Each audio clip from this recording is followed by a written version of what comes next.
This video is going to show users how to hide a slide title within Microsoft PowerPoint. You may find yourself in a situation where you want to hide a slide title.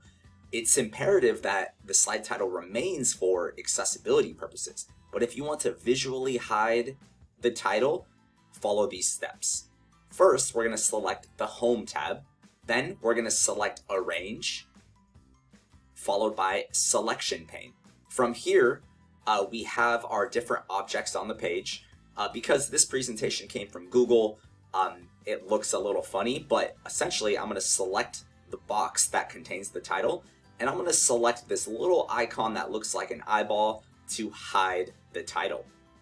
And that's how you hide a title within Microsoft PowerPoint. Thank you for watching.